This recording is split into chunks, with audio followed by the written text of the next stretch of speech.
নমস্কার বন্ধুরা, প্রেরণা বাংলা মোটিভেশন চ্যানেলের আজকের পর্বে সবাইকে আমন্ত্রণ জানাই। আশা করি সকলে ভালো আছেন, সুস্থ আছেন।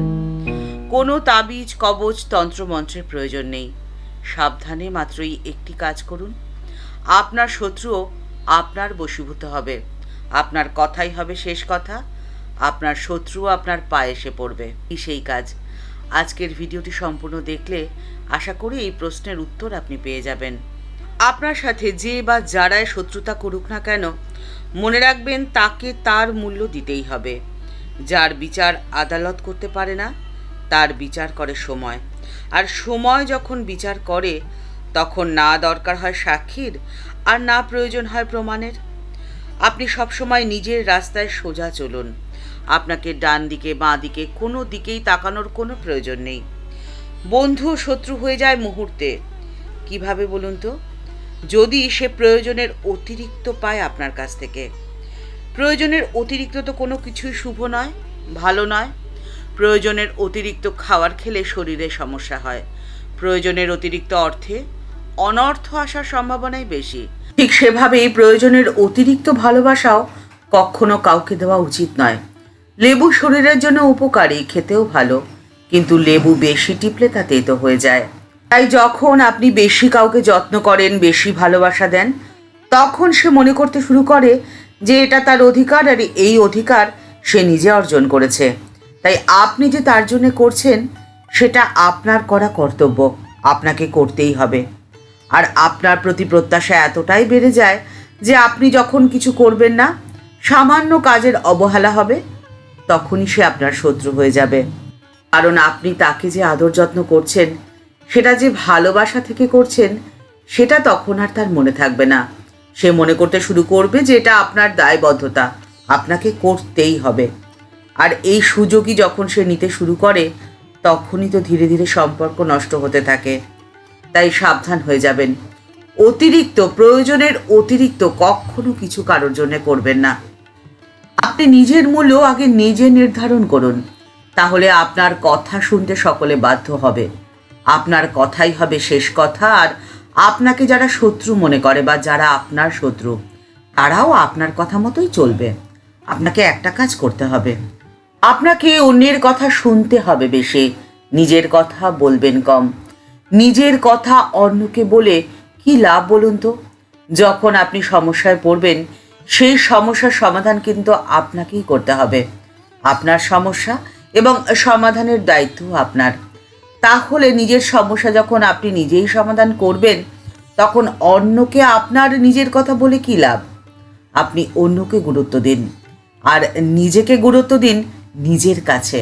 একবার ঠাকুর শ্রী রামকৃষ্ণ পরমহংসদেবকে এক ভক্ত বলছেন, মহাশয় আমি পাপী, কেমন করে আমি বলি যে তিনি আমার ভেতরে রয়েছেন?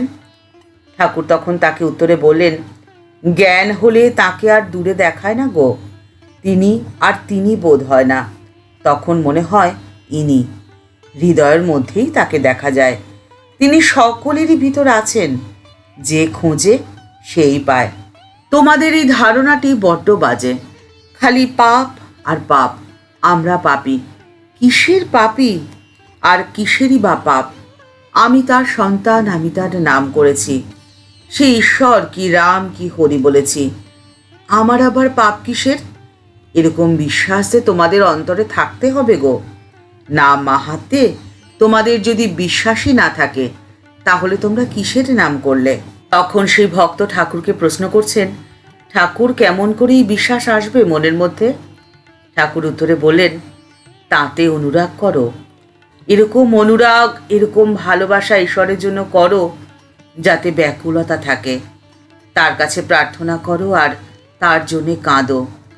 স্ত্রীর ব্যামোহ হলে কাঁদো, টাকা লোকসান হলে তোমরা কাঁদো, কিংবা কাজের জন্যে তোমরা কাঁদো। এক ঘটি কাঁদো যদি ছেলে মেয়ের অসুখ করে, কিন্তু ঈশ্বরের জন্যে কে কবে ব্যাকুল হয়েছে বলো তো? কে কবে কেঁদেছে তার জন্যে? যদি ব্যাকুলতা না থাকে, তাহলে তুমি তার দর্শন পাবে কি করে? সকলের কাছে আপনি মূল্য পাবেন যখন আপনি আপনার নিজের কাছে মূল্যবান হয়ে উঠবেন। আর নিজের কাছে মূল্যবান হয়ে ওঠার মন্ত্রটি কি বলুন তো? গীতায় বলছে, চেতসা সর্বকর্মাণি ময়ি সংন্যাসা মৎপর বুদ্ধি যোগো মুপাশ্রিত মচিত সততং ভব। অর্থাৎ তুমি বিবেক আর বুদ্ধির দ্বারা সমস্ত কর্মফল আমাকে সমর্পণ করে মতপরায়ণ হও। সিদ্ধিতে অসিদ্ধিতে বুদ্ধিযোগ অবলম্বন করে সর্বদা সর্ব অবস্থায় আমাতেই নিবিষ্টচিত্ত হও। সেই জন্যে স্বামী অপূর্বানন্দজি বলছেন, শরণাগতি হচ্ছে সর্বশ্রেষ্ঠ যোগ। শরণাগত ভক্তকে শ্রী ভগবান সর্ব অবস্থাতেই রক্ষা করেন এবং তিনিই তার ভার বহন করেন। ঠাকুর শ্রী রামকৃষ্ণ পরমহংসদেব ভক্তদের জন্য চরম উপদেশে বলছেন, তার পাদপদ্মে সব অর্পণ করো, তাকে আমোক্তারি দাও, তিনি যা হয় করুন। আসলে ঠাকুর বলতে চাইছেন, কাজ ছেড়ো না, তোমরা কাজ করে যাও, কিন্তু মনে মনে সেই কর্মফল ত্যাগ করে দাও, তাকে আমোক্তারি দাও, তিনি যা হয় তাই করুন।